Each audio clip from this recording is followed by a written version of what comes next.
प्यारे बच्चों, आज हम घन और घनमूल के कुछ महत्वपूर्ण प्रश्नों को हल करेंगे जो पिछले वर्षों की विभिन्न प्रतियोगी परीक्षाओं में पूछे गए हैं। तो कृपया आप लोग वीडियो के अंत तक बने रहिए, क्योंकि हर प्रश्न के साथ आसान ट्रिक भी बताई गई है। तो चलिए वीडियो की शुरुआत करते हैं। तो वीडियो की शुरुआत करते हुए सबसे पहले प्रश्न से हम शुरुआत करते हैं। तो आज का हमारा पहला प्रश्न है कि 123 के घन का इकाई का अंक क्या होगा?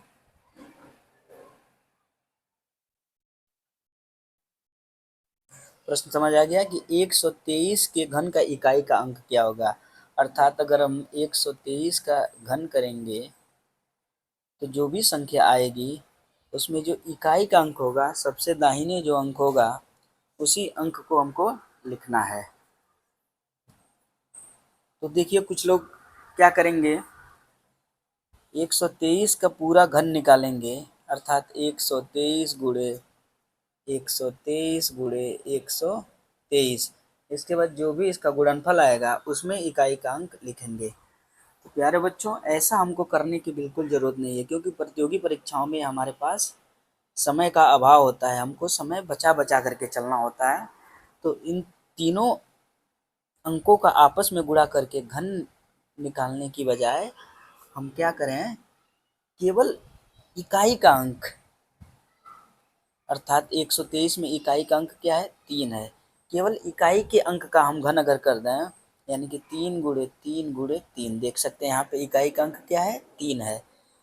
तो अगर हम इसका क्या करते हैं, घन करते हैं, तो हमको क्या मिलता है, 3 त्रिके 9 त्रिके 27 मिल जाता है। और इस 27 में इकाई का अंक क्या है, 7 है। अर्थात 123 के घन में जो इकाई का अंक होगा वह क्या होगा, 7 है। ऐसे ही अगर हमको कोई भी प्रश्न परीक्षा में पूछता है तो हमको क्या करना है, सिर्फ जो है इकाई के अंक का घन करके, और जो भी घन में उत्तर आता है वहाँ पे जो इकाई के प्लेस पे, इकाई के स्थान पे जो अंक होता है वही क्या हो जाता है, उसके घन में इकाई का अंक हो जाता है। हमारा दूसरा प्रश्न है, 3.1 का घन का मान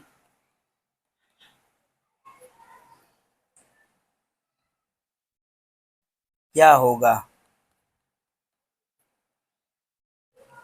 इस प्रश्न में हमको क्या करना है, 3.1 का घन निकालना है।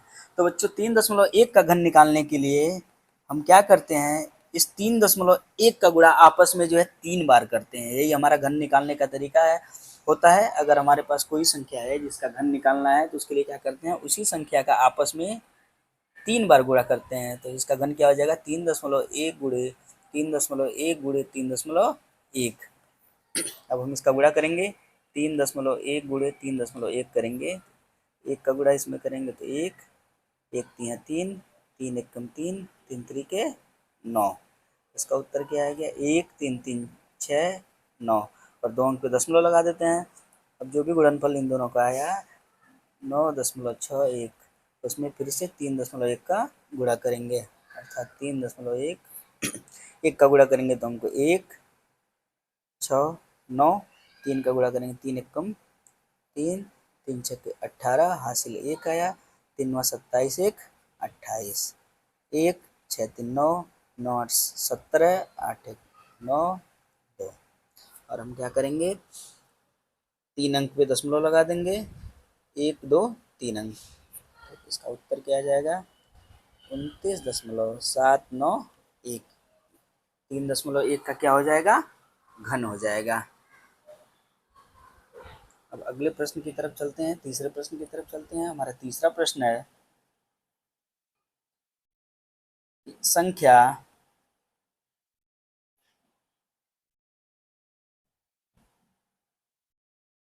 857375, अर्थात 8,57,375 घनमूल क्या होगा?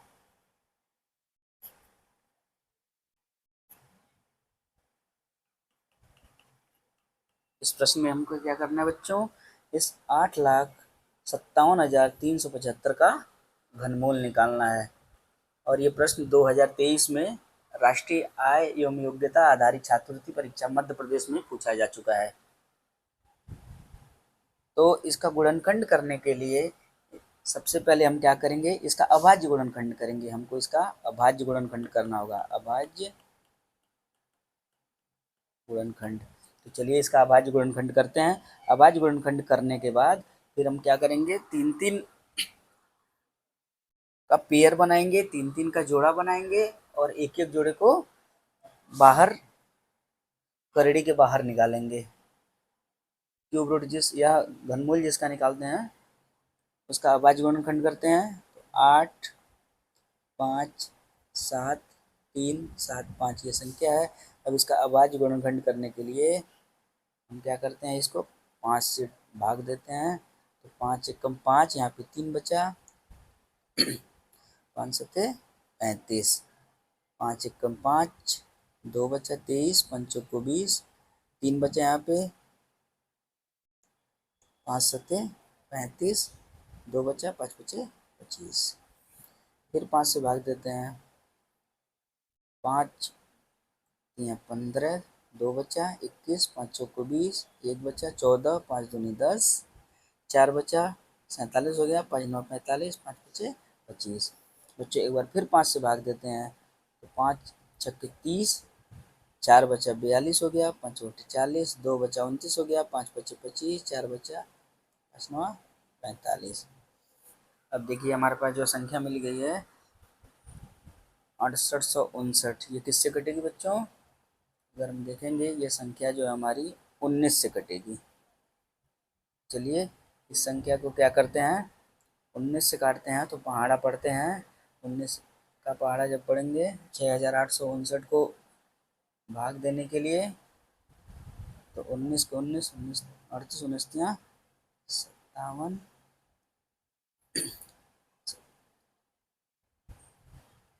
11 बचा 115 बचा।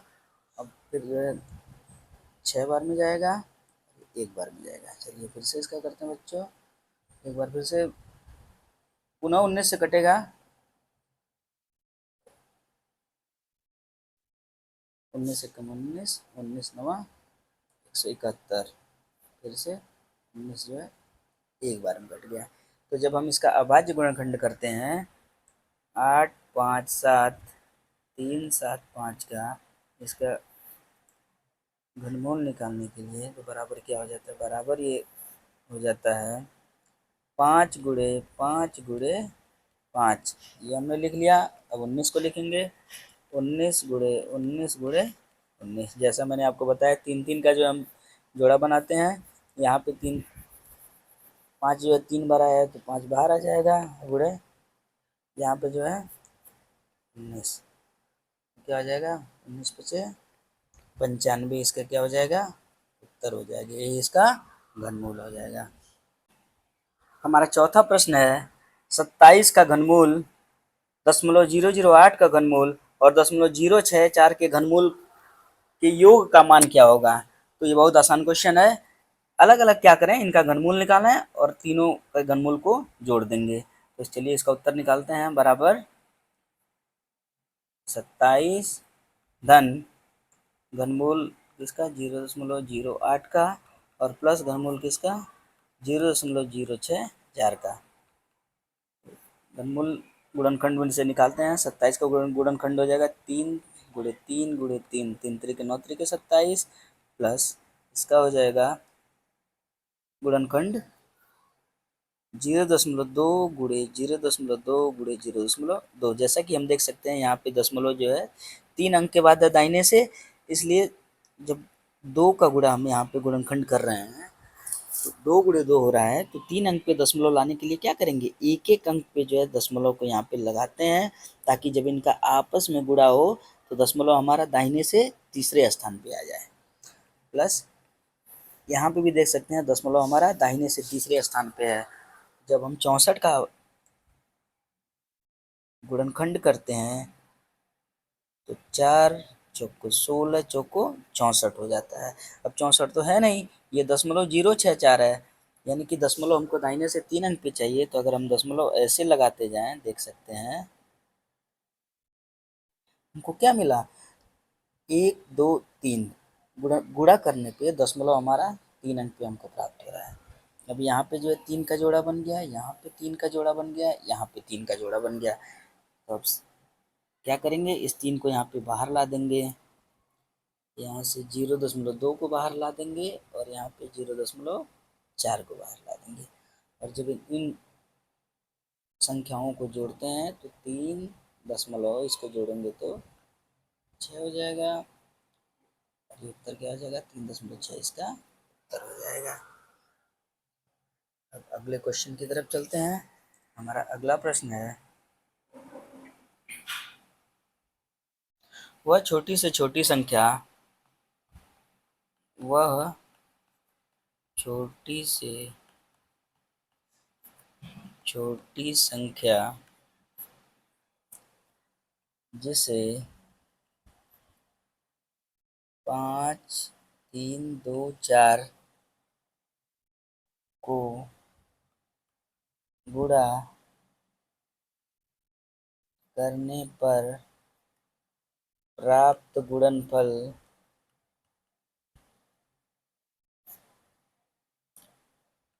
पूर्ण घन होगी, क्या होगी।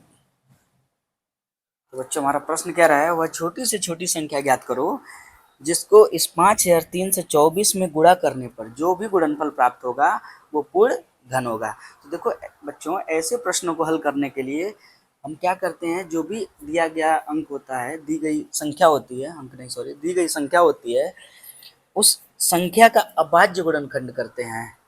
और अभाज्य गुणनखंड करने के तत्पश्चात सभी गुणनखंडों का 3 3 का जोड़ा बनाते हैं और ये देखते हैं कि कौन सी ऐसी संख्या हमको प्राप्त हो रहा है, कौन सा ऐसा अंक प्राप्त हो रहा है जिसका जो है जोड़ा नहीं बन पा रहा है, और उस जोड़े को बनाने के लिए जिन भी संख्या से गुणा करने की जरूरत होती है वही हमारा क्या हो जाता है, उत्तर हो जाता है, वही संख्या हो जाती है। इसको करके देखते हैं तो ज़्यादा अच्छे से समझ में आएगा। 5324 का जब गुणनखंड करते हैं, 2 से काटते हैं तो 2 दूनी 4, यहाँ पे 1 बचा, 2 छक्के 12, 1 बचा, 2 छक्के 12, 2 दूनी 4। फिर 2 से गुणा करेंगे, 2 एकम 2, 2 तिया 6, 2 तिया 6, 2 एकम 2। अब देख सकते हैं कि 1331 जो है 11 से बहुत आसानी से कटेगा। तो 11 एकम 11, 11 दूनी 22, 11 एकम 11, फिर 11 एकम 11, 11 एकम 11। अब हम 5324 का जब गुणनखंड करते हैं तो हमको क्या मिलता है, 2 गुणे 2 गुणे 11 गुणे 11 गुणे 11। जैसा कि यहाँ पे हम देख सकते हैं 11 का तो हमको घन, 11 का तो हमको जोड़ा, 3 का जोड़ा मिल गया, लेकिन 2 का जोड़ा नहीं मिल पा रहा है। अर्थात अगर हम इसमें 1 2 का गुणा कर दें तो इसका भी जोड़ा क्या हो जाएगा, पूरा हो जाएगा।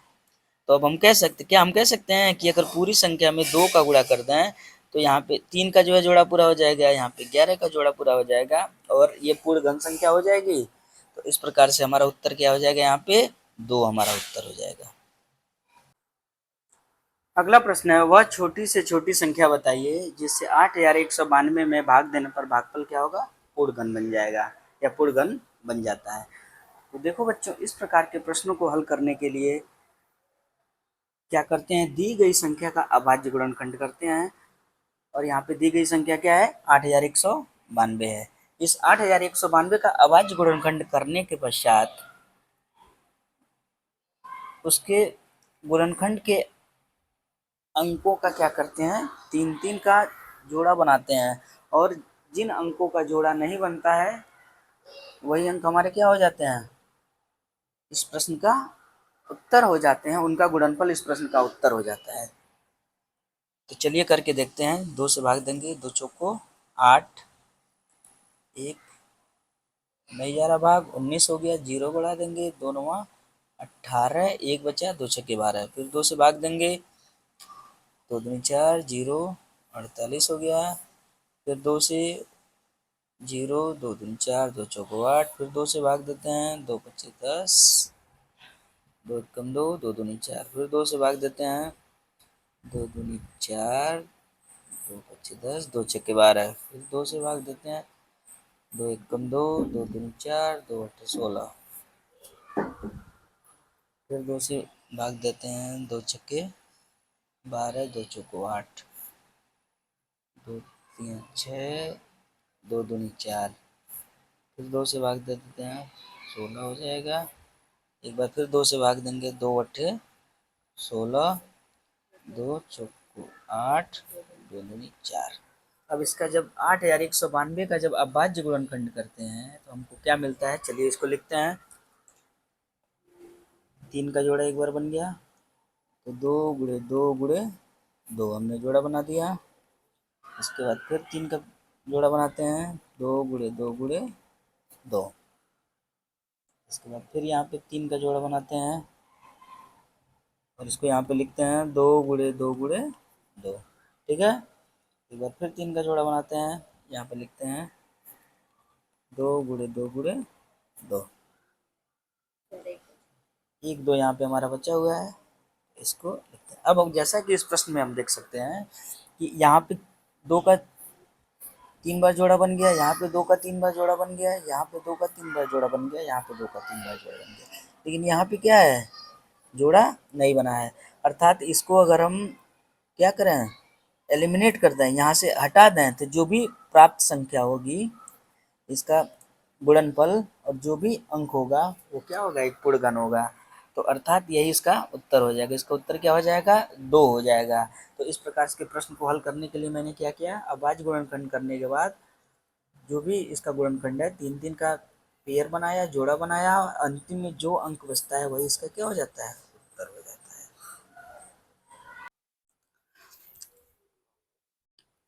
अगला प्रश्न है, यदि 1,75,616 का घनमूल 56 है तो 175.616 का घनमूल धन 0.17561 का घनमूल धन 0.0001756 का घनमूल कितना होगा। तो बच्चों, जब भी इस प्रकार के प्रश्न हमारे पास आए तो यहाँ पे ध्यान देने वाली बात यह है कि अगर इन तीनों संख्याओं में से दशमलव को हटा दिया जाए तो हम देखते हैं कि 1,75,616 ही लिखा हुआ है और जिसका घनमूल कितना दिया है, 56 दिया है। अर्थात हमको सिर्फ दशमलव के स्थान को ध्यान में रखते हुए इस प्रकार के प्रश्न को हल करना है। जब भी दशमलव हमारा दाहिने से 3 अंक पे लगे, जैसा कि यहाँ पे लगा हुआ है, तो उसका घनमूल क्या होगा, जो घनमूल का जो अंक होगा वहाँ पे दाहिने से 1 अंक पे हम दशमलव लगाएंगे। जब भी दाहिने से दशमलव 6 अंक पे लगा हुआ हो तो उसका घनमूल दाहिने से 2 अंक पे दशमलव लगाएंगे। और यहाँ पे देख सकते हैं कि दाहिने से 9 अंक पे हमारा दशमलव लगा हुआ है, 1 2 3 4 5 6 7 8 9। तो इसका घनमूल लिखते समय दाहिने से 3 अंक के बाद हम दशमलव लगाएंगे। तो चलिए इसको लगाते हैं। प्रश्न है 175.616 प्लस धन 0.17561 धन 0.0001756 हमने प्रश्न को लिख लिया। अब इसका घनमूल निकालते हैं। यहाँ पे हम देख सकते हैं दशमलव दाहिने से 3 अंक के बाद है और इसका घनमूल कितना है, 56 है। तो अगर थोड़ी देर के लिए हम दशमलव को भूल जाएं तो इसका घनमूल कितना होगा, 56 होगा। अब दशमलव 3 अंक के बाद है दाहिने से, इसलिए 1 अंक के बाद यहाँ पे दशमलव लगाएंगे। यहाँ पे दशमलव 6 अंक के बाद है दाहिने से, इसलिए हम यहाँ पे 2 अंक के बाद दशमलव लगाएंगे। और यहाँ पे दशमलव हमारा 3 अंक के बाद 9 अंक के बाद है, सॉरी 9 अंक के बाद है दशमलव दाहिने से, इसलिए इसके उत्तर में दशमलव को हम क्या करेंगे, 3 अंक के बाद लगाएंगे। तो इसका घनमूल 5.6 हो गया, इसका घनमूल 0.56 हो गया, इसका घनमूल 0.056 हो गया। सिर्फ और सिर्फ दशमलव के स्थान के चलते, दशमलव 3 अंक पे तो यहाँ पे दशमलव 1 अंक पे, दशमलव 6 अंक पे तो यहाँ पे 0.2 अंक पे, और यहाँ पे दशमलव दाहिने से 9 अंक पे, इसलिए यहाँ पे 3 अंक पे। अब इनको हम क्या करेंगे, इनको जोड़ते हैं। चलिए जोड़ते हैं, यहाँ किनारे जो है जोड़ लेते हैं। 5.6 0.56 0.056 जोड़ेंगे। यहाँ पे हम 0 0 बढ़ा लेते हैं। 6 6 5 11 6 5 11 1 12 5 1 6। तो इसका उत्तर हमारा कितना हो जाता है, इसका उत्तर हो जाता है 6.216। अगला प्रश्न है बच्चों, 89 का घन ऋण 74 का घन पूरे का बटा 89 गुणे 89 धन 89 गुणे 74 धन 74 गुणे 74 का मान क्या होगा। बच्चों बहुत ही आसान प्रश्न है। अगर ऊपर हम देखें तो ये ए का घन माइनस बी का घन इस रूप में लिखा हुआ है, और ये एक सर्वसमीका होती है। इस सर्वसमीका का मान क्या होता है, एक कोष्टक में ए ऋण बी और दूसरे कोष्टक में होता है ए स्क्वायर धन ए बी धन बी स्क्वायर। अब इस प्रश्न की तरफ आते हैं। ये प्रश्न हमारा क्या है, 89 का घन माइनस 74 का घन बटा, अब ये 89 गुणे 89 को हम क्या लिख सकते हैं, 89 का वर्ग लिख सकते हैं, अधन 89 गुणे 74 अधन इस 74 गुणे 74 को क्या लिख सकते हैं, 74 का वर्ग लिख सकते हैं, बराबर। अब इसको हम सर्वसमीका की सहायता से, इस सर्वसमीका की सहायता से जब इसका विस्तार करेंगे, प्रसार करेंगे, तो पहले ब्रैकेट में क्या हो जाएगा, 89 ऋण 74, यानी कि अगर ये ए हो गया, ये बी हो गया, तो ए ऋण बी, और दूसरे कोष्टक में क्या हो जाएगा, ए का वर्ग, यानी कि 89 का वर्ग धन ए गुणे बी, यानी कि 89 गुणे 74 धन बी का वर्ग 74 का वर्ग, और इस पूरे का बटा कितना दिया हुआ है, 89 का वर्ग धन 89 गुणे 74 धन 74 का वर्ग। अब बच्चों हम देखते हैं कि ये चीज और ये चीज पूरी एक ही है, तो इसको हम क्या करेंगे, ऐसे काट दिया हमने। काटने के बाद हमको क्या मिलता है, 89 ऋण 74, और 89 में से जब 74 घटाएंगे तो कितना बचेगा, 9 में से 4 गया 5, 8 में से 7 गया 1, यही हमारा क्या हो जाएगा, उत्तर हो जाएगा। प्रश्न है, वह न्यूनतम संख्या जिसे 1800 को गुणा करने पर एक पूर्ण घन संख्या प्राप्त हो तो अंकों का योग क्या होगा। तो सबसे पहले देखिए प्रश्न क्या कह रहा है, एक संख्या दी गई है 1800, इस 1800 में उस छोटी से छोटी किस संख्या का गुणा किया जाए जिससे 1800 क्या हो जाए, पूर्ण घन बन जाए। और जो भी छोटी से छोटी संख्या होगी जिसको गुणा करने पे ये 1800 पूर्ण घन बन जाएगा, उसके अंकों का योग क्या होगा। मान लीजिए अगर वो संख्या आती है 21, अभी मान रहे हैं, तो 21 के अंकों का योग यानी कि 2 धन 1 3 होगा। ऐसे ही ये तो हमने माना था, अब चलिए रियल में देखते हैं, असली में देखते हैं कि कौन सी वो संख्या है। तो सबसे पहले 1800 का क्या करेंगे, अभाज्य गुणनखंड करेंगे। अभाज्य गुणनखंड करने के बाद जो भी इसके गुणज होंगे उनका 3 3 का जोड़ा बनाएंगे, और जो अंक हमको ऐसे प्राप्त होंगे जिनका जोड़ा नहीं बन पाता है, फिर उनका जोड़ा अलग से गुणा करके बनाएंगे, और उसी अंक का जिससे गुणा हम करेंगे क्या होगा, हमको दी गई संख्या से गुणा करना पड़ेगा, जिससे ये संख्या क्या हो जाएगी, पूर्ण घन हो जाएगी। तो चलिए सबसे पहले इसका अभाज्य गुणनखंड करते हैं।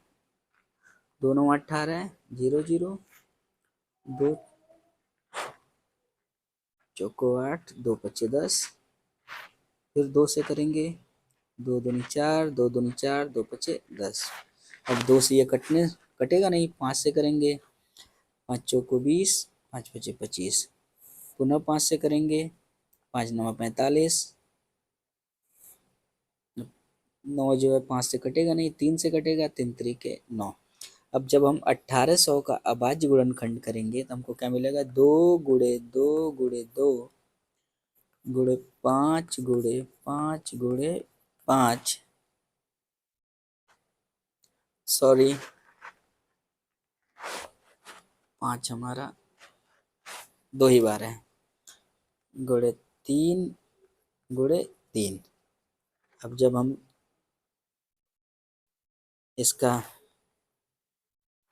जोड़ा बनाएंगे तो यहाँ पे एक जोड़ा 3 का बन गया, यहाँ पे 5 का जोड़ा नहीं बन रहा है, 3 का जोड़ा नहीं बन रहा है। अर्थात इनका जोड़ा बनाने के लिए अगर हम 5 से और 3 से गुणा करें तो देखिए यहाँ पे 2 अंक हो गए, यहाँ पे एक 3 अंक हो गए, यहाँ पे 3 अंक है और यहाँ पे 2 अंक है, सॉरी, और यहाँ पे 1 अंक है। मिलाकर के कितने अंक हो गए, 3 अंक हो गए। तो अर्थात अब हम कह सकते हैं कि अगर हम 5 और 3 का गुणा 1800 में कर दें तो संख्या क्या हो जाएगी, पूर्ण घन हो जाएगी। अर्थात 5 गुणे 3 का गुणा जब करेंगे तो यानी 15 का गुणा करेंगे, तो अगर 1800 में 15 का गुणा करेंगे तो 1800 क्या होगा, पूर्ण घन बन जाएगा। अब 15 के अंकों का योग क्या हो जाएगा, 1 धन 5 बराबर 6 हो जाएगा। तो बच्चों 6 इसका उत्तर हो जाएगा। यदि x बटा 12 बराबर 1331/64 का घनमूल हो तो x का मान क्या होगा। तो इस प्रश्न को हल करने के लिए सबसे पहले प्रश्न को नोट कर लेते हैं। नोट करने के बाद 1331 का घनमूल निकालेंगे, फिर 64 का घनमूल निकालेंगे, उसके बाद एक समीकरण मिलेगा, इसी समीकरण को हम हल कर लेंगे। तो इसका अभाज्य गुणनखंड करते हैं तो 1331 11 गुणे 11 गुणे 11 हो जाता है। चाहे तो हम करके देख लें, 1331 को 11 से भाग देंगे तो 11 एकम 11, 11 दूनी 22, 11 एकम 11, फिर 11 से काटेंगे, 11 एकम 11, 11 एकम 11, और 64 होता है 4 गुणे 4 गुणे 4। अब यहाँ पे जो एक जोड़ा बन गया 11 का, एक जोड़ा बन गया 4 का, तो 11/4 क्या होगा, बाहर आ जाएगा। तो x/12 बराबर 11/4। अब ये हमारा a/b बराबर c/d के फॉर्म में हो गया है। अब हम तिर्यक गुणा कर लेंगे। तिर्यक गुणा कैसे करते हैं सबको पता ही होगा। 4x गुणे 4 बराबर 11 गुणे 12, इसका गुणा इससे हो जाता है, इसका गुणा इससे हो जाता है। यहाँ से x बराबर क्या हो जाएगा, जब इसको पक्षांतर करेंगे तो गुणा किस में, भाग में बदल जाएगा, 11 गुणे 12/4। 4 एकम 4, 4 तिया 12 और 11 तिया 33। तो x का मान कितना हो जाएगा, 33। यही हमारा आंसर हो जाएगा। प्रश्न हमारा है 6859 का घनमूल क्या होगा। बच्चों यह प्रश्न राष्ट्रीय आय एवं योग्यता आधारित छात्रवृत्ति परीक्षा 2025 में पूछा जा चुका है और ये बहुत ही आसान प्रश्न है। 6859 का घनमूल निकालने के लिए हमको सबसे पहले क्या करना होगा, इस 6859 का अभाज्य गुणनखंड करना होगा, यानी कि प्राइम फैक्टराइजेशन करना होगा। तो ये नंबर हमारा सीधे जो है 19 से कटेगा। तो जब 19 से कम 19, 19 दूनी 38, 19 तिया 57 और 11 बचा, 5 बचा, 19 छक्के 114, 19 बचा, 19 से कम 19। अब एक बार 19 से भाग देंगे तो 19 से कम 19 और 19 नवा 171। अर्थात यहाँ से हमको क्या मिल गया, इसका अभाज्य गुणनखंड जब किए तो 19 गुणे 19 गुणे 19, और इसका हमने 3 का जोड़ा बना लिया और 19 यहाँ से बाहर आ गया। ये जो है पिछले साल का सबसे आसान क्वेश्चन घनमूल का जो आया हुआ था। हमारा अगला प्रश्न है 5 कड़ी में 3 का घन ऋण 3 कड़ी में 3 का घन ऋण 2 कड़ी में 3 का घन का मान क्या होगा। इस क्वेश्चन को हल करने के लिए एक एक करके सबका हम क्या करेंगे, घन करेंगे और घन करने के बाद इसको कैलकुलेट करेंगे, इसकी गणना करेंगे। तो चलिए शुरू करते हैं। 5 कड़ी में 3 का घन माइनस 3 कड़ी में 3 का घन माइनस 2 कड़ी में 3 का घन बराबर, अब इसका घन है तो 5 कड़ी में 3 गुणे 5 कड़ी में 3 गुणे 5 कड़ी में 3 ऋण 3 कड़ी में 3 गुणे 3 कड़ी में 3 गुणे 3 कड़ी में 3 ऋण 2 कड़ी में 3 गुणे 2 कड़ी में 3 गुणे 2 कड़ी में 3।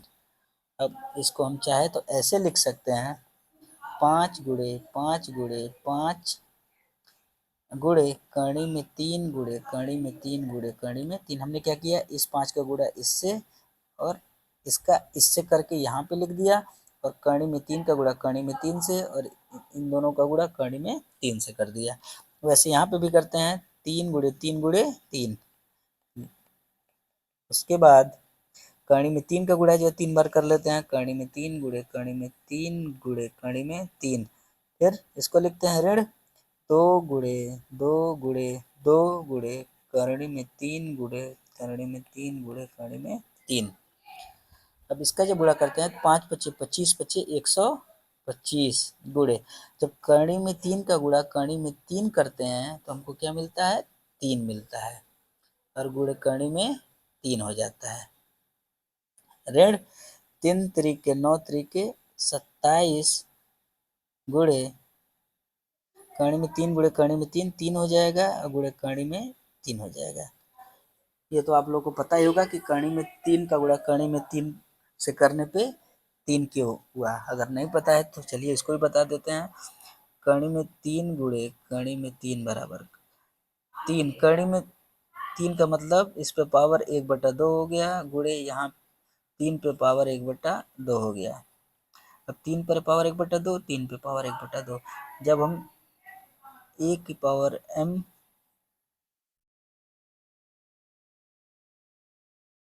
गुणे a की पावर n करते हैं तो ये क्या हो जाता है, a की पावर m प्लस n हो जाता है।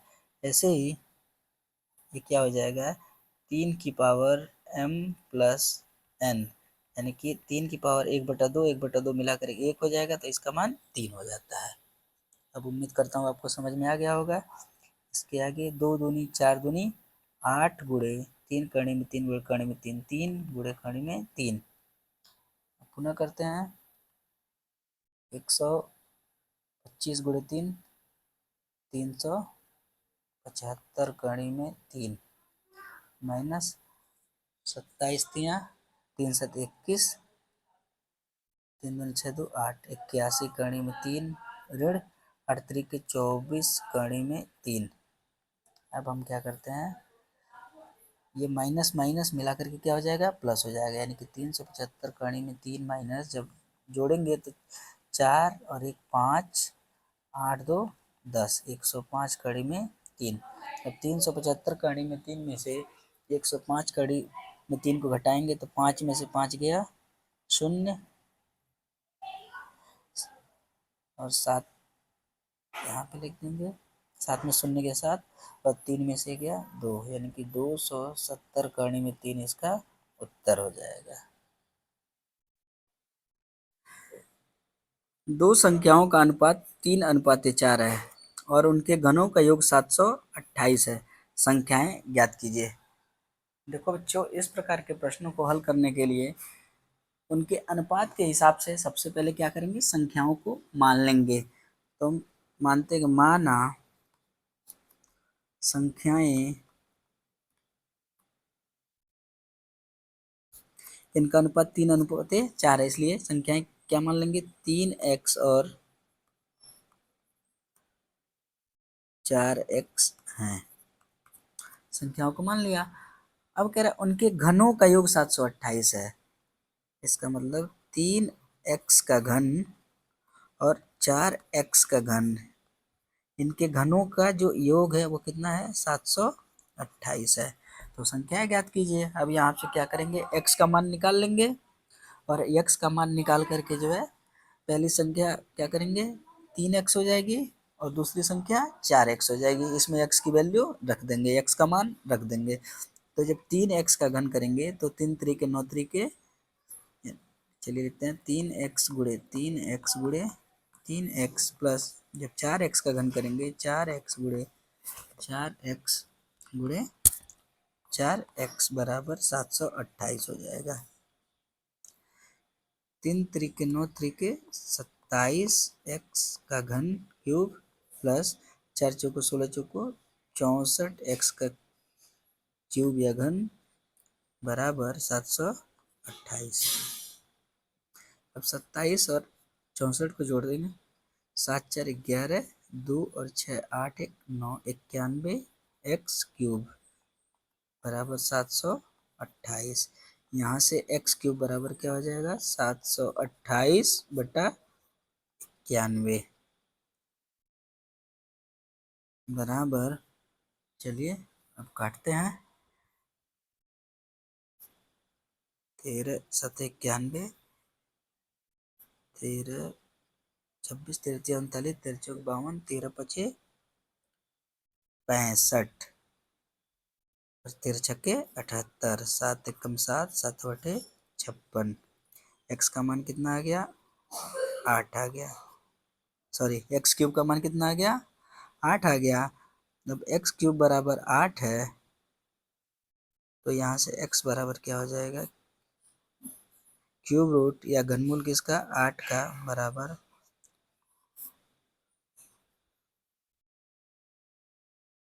2 गुणे 2 गुणे 2, 2 का जोड़ा बन गया 2, बाहर आ जाएगा। एक्स का मान कितना हो गया, 2। पहली संख्या हमने कितनी मानी थी, पहली संख्या हमने मानी थी बराबर 3x, यानी कि 3 गुणे एक्स का मान कितना निकाला, 2 निकाला, 6। और दूसरी संख्या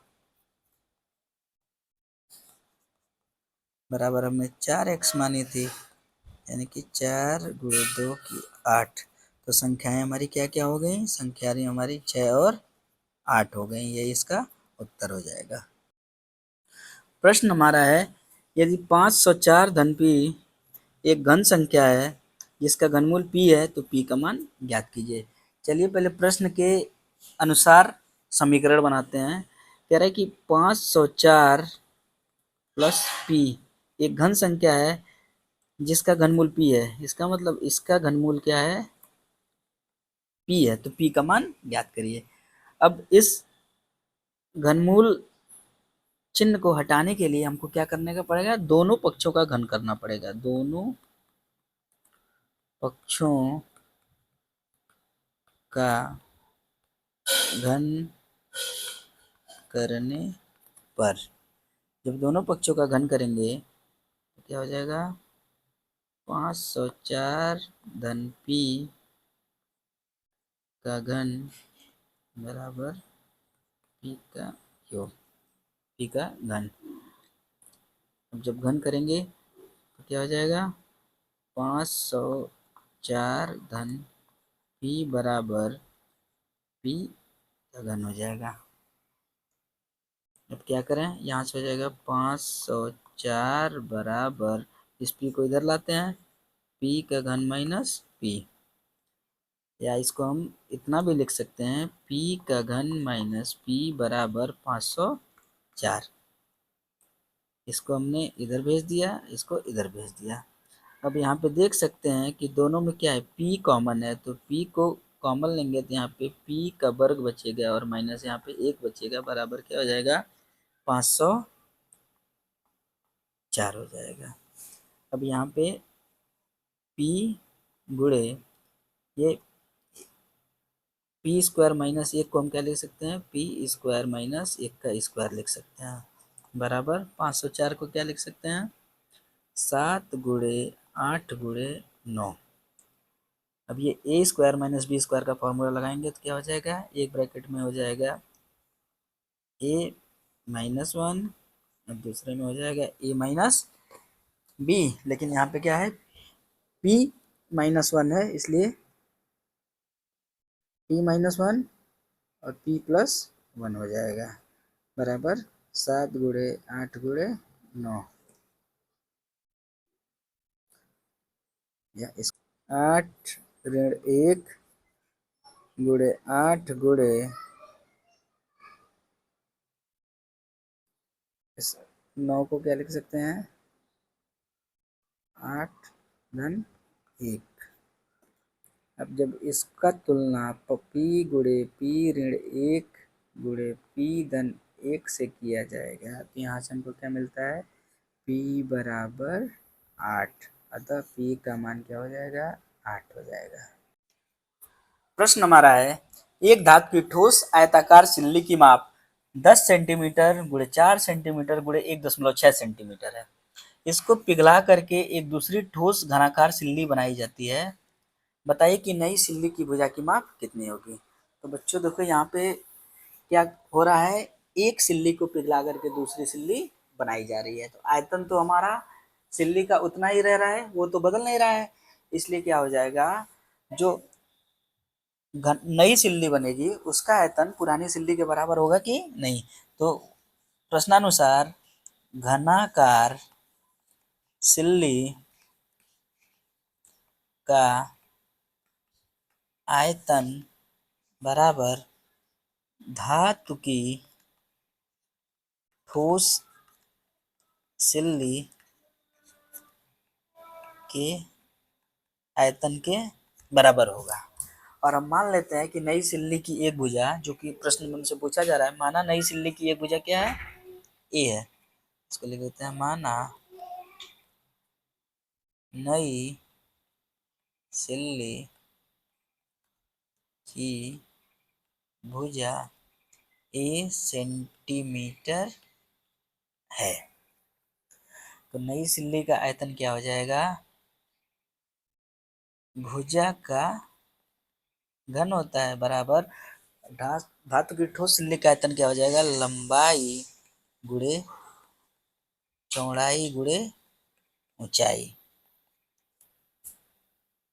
तो इसकी एक भुजा की लंबाई ए है, तो ए का घन बराबर लंबाई सिल्ली की कितनी है 10 सेंटीमीटर गुणे चौड़ाई कितनी है 4 सेंटीमीटर गुणे ऊंचाई कितनी है 1.6 सेंटीमीटर। ठीक है, यहाँ से क्या हो जाएगा 10 चौक को 40 गुणे 1.6 सेंटीमीटर क्यूब या घन बराबर।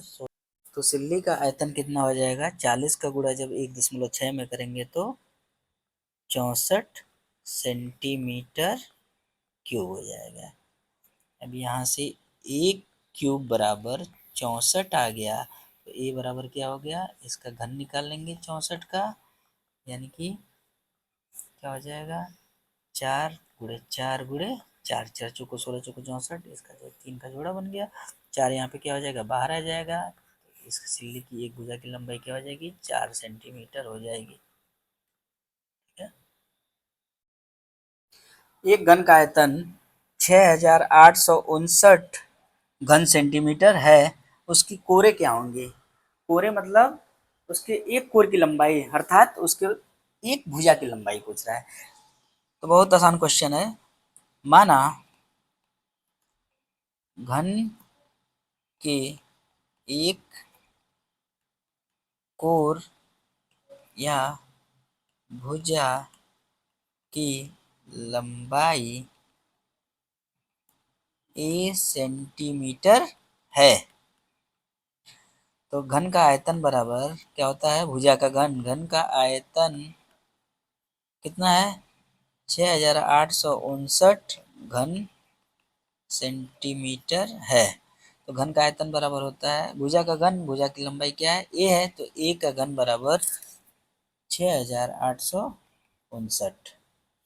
यहाँ से ए बराबर क्या हो जाएगा, इसका जो घन निकाल लेंगे 6859 बराबर ये क्या होता है 19 का जो है घन होता है 6869, तो 19 गुणे 19 गुणे 19, इसका जोड़ा बना लिया यहाँ पे।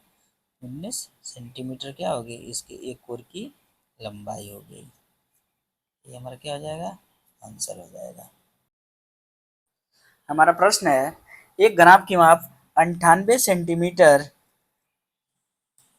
गुणे 42 सेंटीमीटर गुणे 18 सेंटीमीटर है, इसके आयतन के बराबर आयतन वाले घन की भुजा ज्ञात कीजिए। यानी क्या कह रहा है, जो घनाभ का आयतन है वो एक घन के आयतन के बराबर है। तो माना घन की एक भुजा x सेंटीमीटर है, तो घन का आयतन और घनाभ का आयतन क्या हो जाएगा, बराबर हो जाएगा। ठीक है, घनाभ का आयतन, घन का आयतन हो जाएगा भुजा का घन, और घनाभ का आयतन लंबाई गुणे चौड़ाई गुणे ऊंचाई होता है।